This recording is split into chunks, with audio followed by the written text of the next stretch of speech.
My concern is that this will create a barrier for our students. It will be a barrier to success. Some English schools, parents, and students are worried Quebec's updated language law will impact English students' ability to graduate CEGEP. Bill 96 would require them to pass 3 of their regular program courses in French. We're talking about at least 30%, if not 50% of students who should feel an impact on this change, either by simply not being able to master the competencies required to pass those core courses, because we're talking about being evaluated in French for your history or physics course. So we should expect a fair number of students who will simply not be able to master those competencies. So either they will fail said courses, take an extra semester perhaps, but in some cases, it will likely impact a number of students in terms of not being able to graduate. Parents are telling me basically is they don't know how to protect their child's future. Do they sell their house? Do they move to another province? Do they find a new job? And again, not every parent can afford to do that. Do they spend money on, significantly on tutors?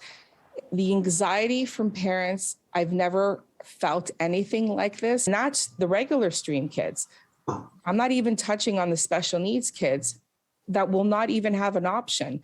That in essence, if I look at my son, there's a politician telling me that my son after high school is done with school. There's nowhere else for him to go because there's no way he would ever pass 3 classes in French at the CEGEP level. The legislation includes multiple amendments restricting access to English language CEGEPs in the name of protecting the French language, including a cap on the number of students who can attend English CEGEPs.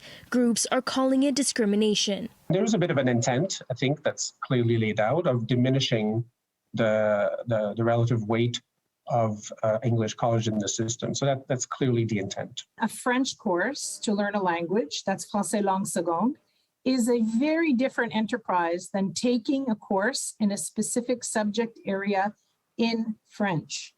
And so this amendment sort of mixes apples and oranges in these L1, L2.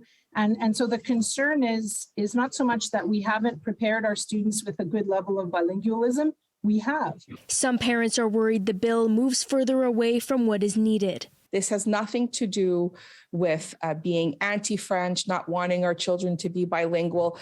English-speaking parents have lobbied the government for years to have access to more French immersion programs, to have access to teachers who can teach French in school. This is not the issue at all, and we cannot mistake one with the other. In Montreal, Brittany Henriques, City News.